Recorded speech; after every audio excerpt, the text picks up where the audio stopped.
Hello friends, welcome to the lecture of functional analysis.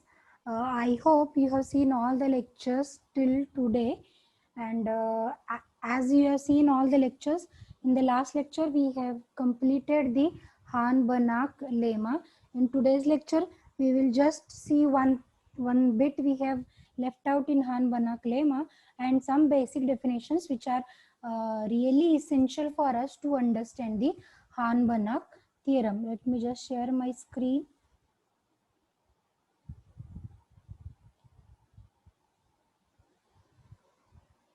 Yes, in the last lecture, we have seen Han-Banach lemma. In step number 2, what we have seen is that the function, or rather a complex valued functional f, a complex valued functional f is defined on M, right? In which step I am talking? This is step number 2 of Han-Banach lemma. Step number 2 of Han-Banach lemma. We have defined a complex valued functional as f is equals to g plus ih, and where we have written directly that g and h are real valued functionals. These are real valued functionals on real linear space, on real linear space M. Okay, we have written this and then we have completed the rest steps of the Han-Banach lemma. But we have not cleared out how these f and g are a real valued functional. Therefore, this special lecture I have made just to clear that point. G and h are real valued, how those are the real valued functional. I have not covered the bit in the previous lecture because already the proof of Han-Banach lemma was lengthy and it was becoming very lengthy lecture. That's why I thought to explain this in the separate lecture. Now in today's lecture we will try to understand, right? Why G and H are real valued functionals. Okay. Now first thing is, in order to prove that those are functionals, what should we check? Those both the functions g and h are linear and bounded. Okay, no question for real valued function. Why? Because whenever we are writing a complex number z as x plus iy, okay, then what this x and y are? What these x and y are? Those are the real numbers. Those are the real numbers. On the parallel lines, whenever we are writing a complex valued functional, this is written with the help of two real valued functions. Therefore, no doubt on real value. The basic question is on how those are the functionals. For proving those g and h are functionals, we just clear that those are linear and bounded as well. Okay, what is known to us here? F is a functional. That is, f is linear and bounded. Using linearity property and boundedness property of a function here, we will prove linearity and boundedness of the functions g and h. Okay, therefore let us start with linearity property of f. Therefore I will write just, since f is linear, we will first use linearity property. If f is linear, now we will check what about the operation addition. That is, f preserves the operation addition, right? Therefore, may I write this as f of x plus f of y. But what is f? We have defined g of g plus ih. Therefore, what about f of x plus iy? Is it g of x plus iy equal to g of x plus iy plus I h of x plus y, right? G plus ih. On the right also we will do the same thing. This is g of x plus I h of x added with g of y plus I h of y. Okay. Next step, what we will do? We will just collect the g terms on the right in one bracket, g of x plus g of y, okay, and I terms in another bracket. Therefore, this is I h of x plus h of y, another bracket. To the left, it is as it is. G of x plus iy is I times h of x plus iy. Now, on both the sides, we will just equate a real and imaginary part. Therefore, equating a real part, we get g of x plus y is equal to g of x plus g of y. Similarly, equating the imaginary part, this is h of x plus y is equal to h of x plus h of y. H of x plus h of y. I'll just check whether I can make a full screen here.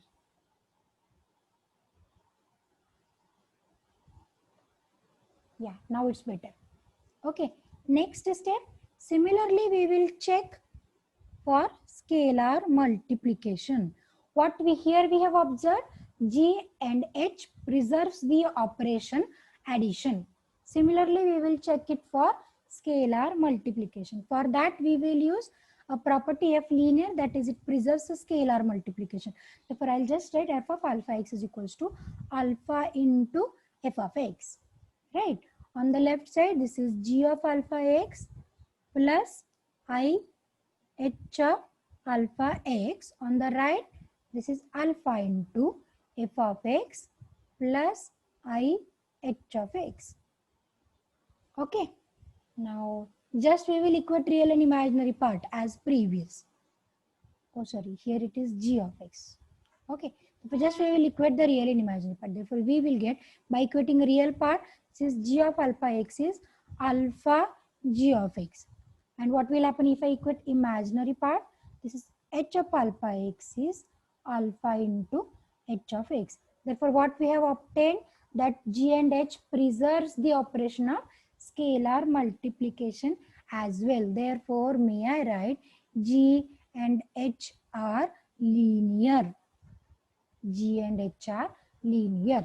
Next step, we will go for proving G and H are bounded. For that, again we will use boundedness property of F. Now, as we have written F is equals to G plus IH, may I very easily write mod of G of X is less equal by mod of F of X. Right now, mod of G of X is less equal by mod of f of x. But as f is bounded, this is less equal by norm f into norm of x. Reason, f is bounded. Reason is f is bounded. Therefore, what kind of inequality we have obtained? Mod of g of x is less equal by norm f into norm of x. Norm f is a fixed scalar.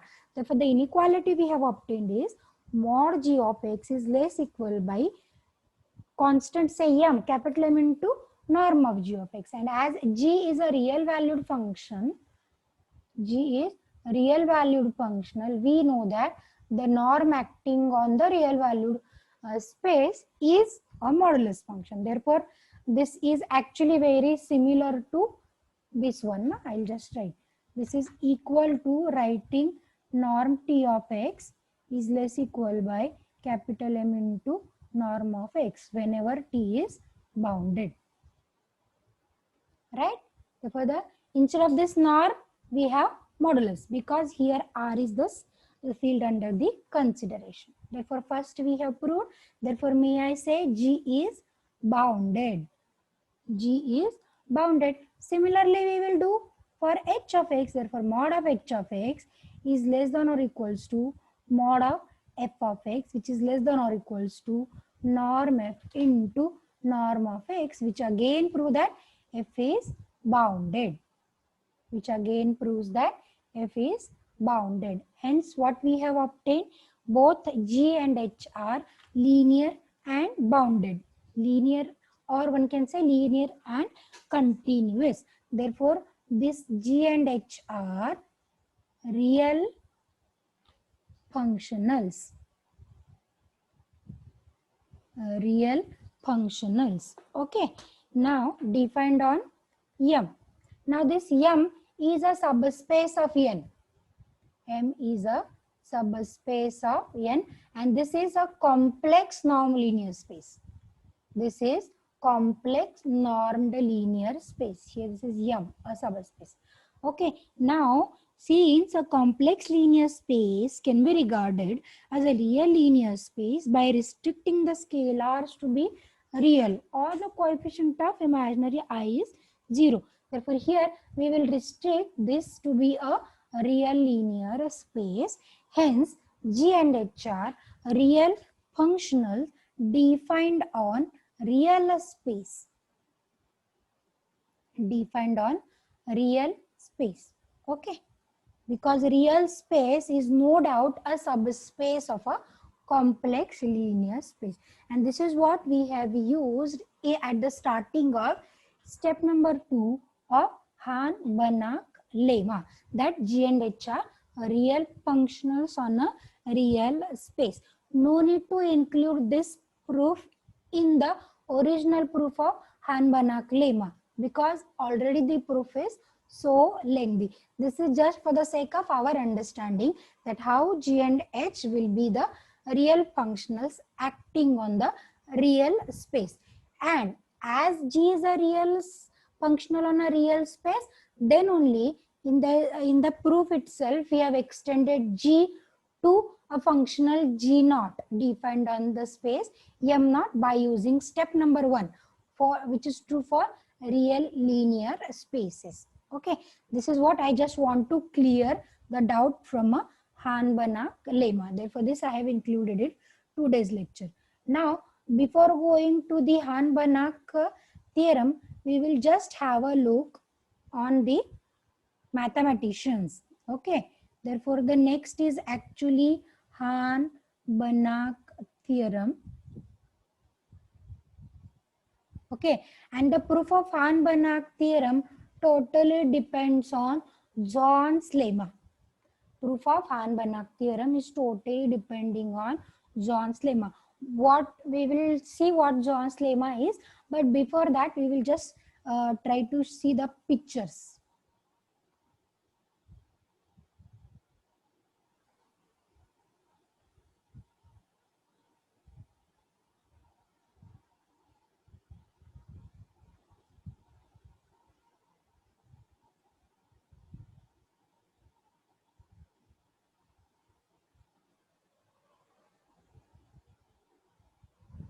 Yes, this is what a picture I just want to show you. First mathematician is Hans Hahn. Here you can see the picture. He was a mathematician, Hans Hahn. The life tenure of this mathematician is 27 September 1879 to 24 July 1934. He was an Austrian mathematician. Then he has made contributions to functional analysis, topology, set theory, calculus of variation, real analysis, order theory, etc. and etc. Okay, therefore he was a mathematician. Here we can see a short biography. He is mainly known for Hahn-Banach theorem, which is a central tool in functional analysis, which is going to allow the extension of a bounded linear function defined on a subspace of some vector space to the whole space, that we will see in the proof itself, right? Therefore, just have a look on a short biography.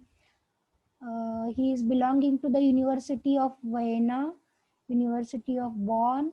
Okay, the doctoral students are Karl Menger, etc.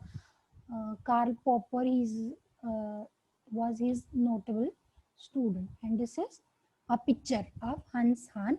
Second mathematician is Stefan Banach. We have seen in detail about this mathematician Stefan Banach in the paper of real analysis. I have told you much of the things about him. I just want to recall it. Stefan Banach was a Polish mathematician. The life tenure is 30 March 1892 to 31st August 1945. Okay, he is generally considered as one of the world's most important and influential 20th century mathematician. He was the founder of modern functional analysis, right? His major work was on 1932 book Theory of Linear operation. The first monograph on the general theory of functional analysis. You can just read out about his life history. This is a picture. He was the mathematician Stephen Banach. Early life, I have told you already previously. You just read, you will understand, right? He has been awarded by some membership Academy of Sciences of Ukrainian, Polish Academy of Learning, etc. Okay. Next mathematician would be Zorn. Actually, the proof of Hahn-Banach theorem, which we are going to see in functional analysis, which is actually a really important theorem from functional analysis, which is giving us the rich supply of functionals defined, or they can be extended from linear subspace to the original space, right? Therefore, the whole proof depends on the Zorn's lemma, and Zorn's lemma was given by a mathematician, Max August Zorn. Okay, he was a German mathematician. The life tenure is June 6, 1906 to March 9, 1993. Was a German mathematician. He was an algebraist, group theorist, and numerical analysis. Means he is working in the areas algebra, group theory, and numerical analysis. He is best known for Zorn's lemma, the method used in set theory that is applicable to a wide range of mathematical constructs such as vector spaces, ordered set. Like Zorn's lemma was first postulated by Kazimierz. Hard to pronounce, no, these names. Okay. Therefore, if I just click on the statement Zorn's lemma, that Zorn's lemma states that a partially ordered set containing upper bound of every chain necessarily contains at least one maximal element. Okay, that is, if a set X is partially ordered and in which every totally ordered subset, that is called as a chain, has an upper bound, has the maximal element, it is the statement of Zorn's lemma. No doubt we will see in detail what the statement is. We will try to understand the meaning of each and every word he has used in his lemma. Okay, therefore just look at the photo. Max August Zorn. Okay, he was worked under the guidance of Emil Artin, and Ian Hurston was his student. Israel Nathan Hurston was his student. And this is what somewhat about their life history. If you just go on reading this life history, you will try to, you may understand in detail. Okay, coming back to the lecture. What is the Zorn's lemma? I will just write the lemma first and then we will go to understand all the concepts step by step. Okay, therefore if X is a partially ordered set, is a partially ordered set in which every totally ordered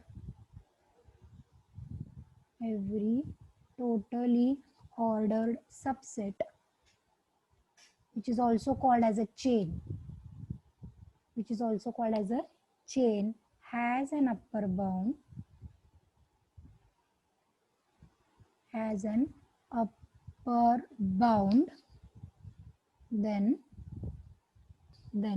X has maximal element. Then X has maximal element. This is the statement of Zorn's lemma. Okay. How many things we want to understand from the definition? First, what is partially ordered set? You might be knowing all the definition, but just I'm recalling in order to understand the proof very easily, right?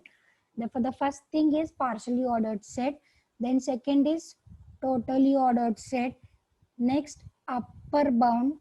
Fourth is maximal element. Let us go one by one.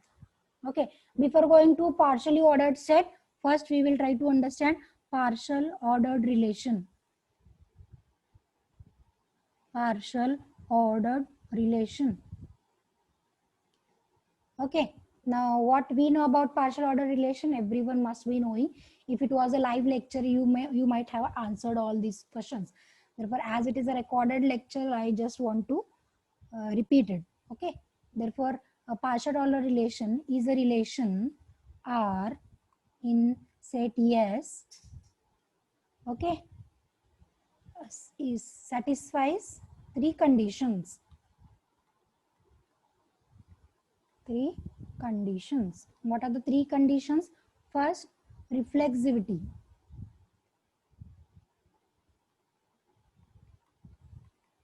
What is reflexivity? We know very well. Element is related to itself. Second, antisymmetricity.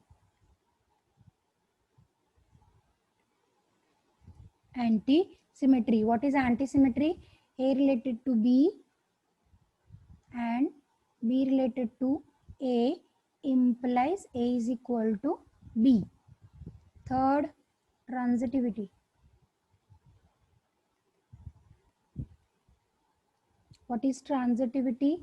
A related to B, B related to C implies A related to C.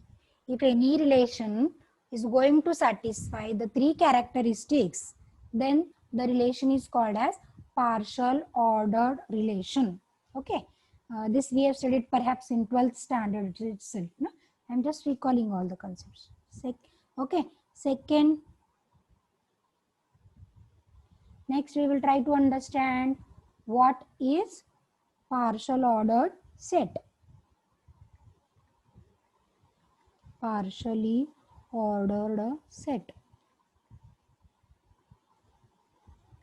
Okay, the definition is quite easy. A set in which a relation is a partial ordered relation is called as a partially ordered set.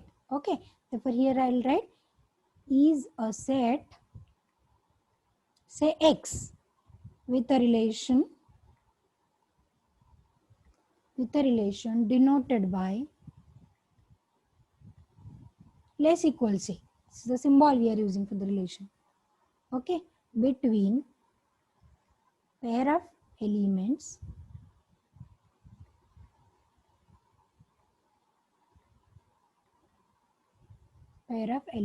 satisfying reflexive, antisymmetricity and transitivity. Reflexive, antisymmetricity and transitivity. This is the second definition. Now we will go for the third definition, totally ordered set. But before totally ordered set, we will just see a definition of comparable. Elements are comparable.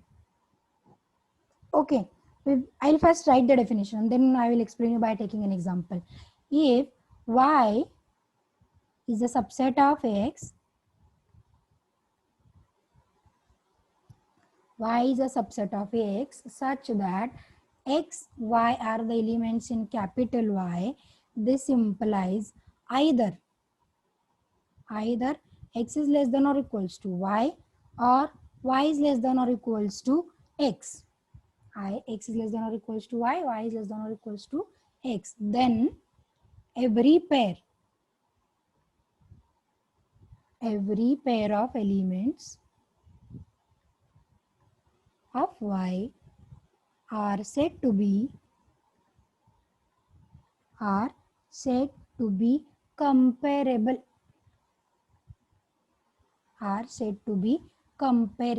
Okay, I just want to explain this by taking an example of field of real numbers. Okay, in field of real numbers, if you take any two numbers, say 1 and 1.3, any two number, then what is the relation between the two? One is less by 1.3. If I write 2 and 2, then it is less, it is equal. Okay, therefore thus here I can write 1 is less than or equals to 1.3. This holds either less or equal. Therefore if I take any two real numbers, a relation X Either x is less than or equals to y or y is less than or equals to holds. Means those elements are comparable. This is not true in complex numbers. Na? Suppose it was given two numbers with us, a plus ib and c plus id. Can you write this is less equal or greater equal? This is not possible. This is not possible. That is, comparing the elements is not possible in the complex numbers. Okay. Therefore, whenever we can compare the elements are called as comparable elements. Okay.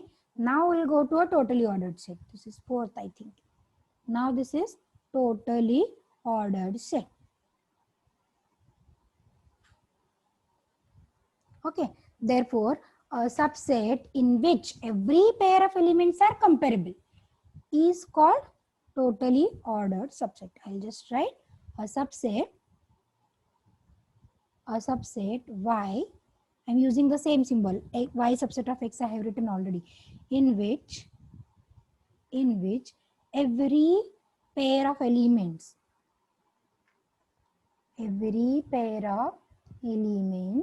are comparable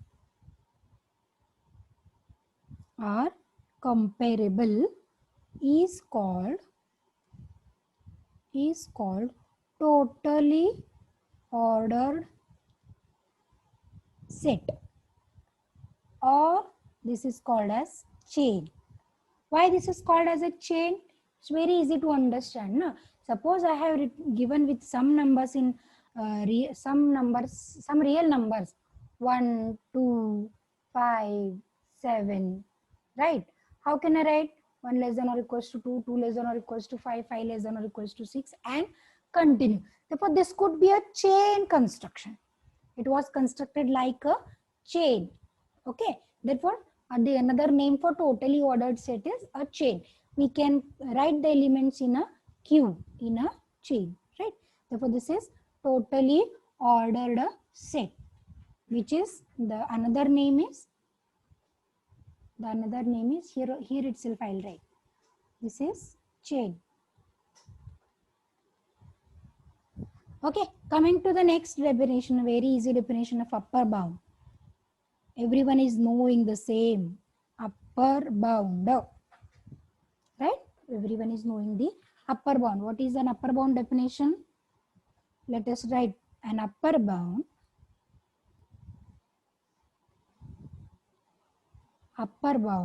of the set A of x is any y in x such that, what such that? X is less than or equals to y for all x in A. Okay. Therefore, what is the thing to notice? The element which is an upper bound may or may not be the element of the given set. This is A, this is x. And here we are writing an element y is an upper bound. Therefore, clearly what we can understand is upper bound may or may not be the element of a set. May or may not. May or may not be member of a set. Right? What is an upper bound for the open interval 1, 2? What is an upper bound for the open interval 1, 2? This is 2. And easily we can understand 2 is not a member of the set. 2 is not the member of the set. Okay. Now what comes with last? Last it comes with maximal element. Now the name itself tells you a meaning.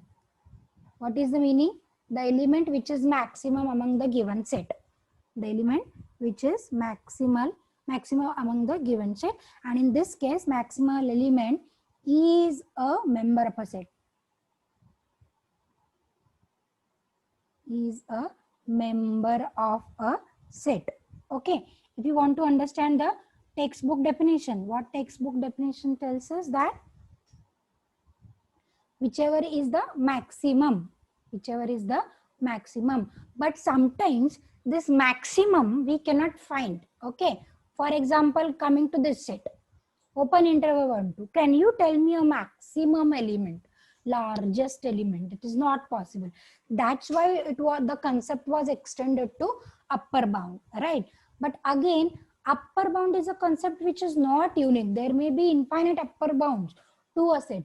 That's why it was then developed with least upper bound, because set of all upper bounds is bounded below. Therefore, it was least upper bound, which we are calling as a suprema. Therefore, the maximal element must be a member of set. Whether the maximal exists or not, it depends on the given set itself. Okay. Therefore, whether I have written John's lemma at the starting? Yes. Therefore, if a partially ordered set, okay, that is in a PO, partial ordered set, every chain has an upper bound. For a totally ordered subset, if it has an upper bound, John's lemma gives us the guarantee of existence of a maximal element, because existence of maximal element is not guaranteed always for a given set. But this lemma, with a condition that a chain has an upper bound, then it must has a maximal element, was the condition given by John's lemma, and this was very widely used in set theory. And here in functional analysis, we are going to use the John's lemma in order to prove the Hahn-Banach theorem. Hahn-Banach theorem. We will stop for today. In the next lecture, I will just come to the proof of Hahn-Banach theorem. Thank you for watching today's lecture.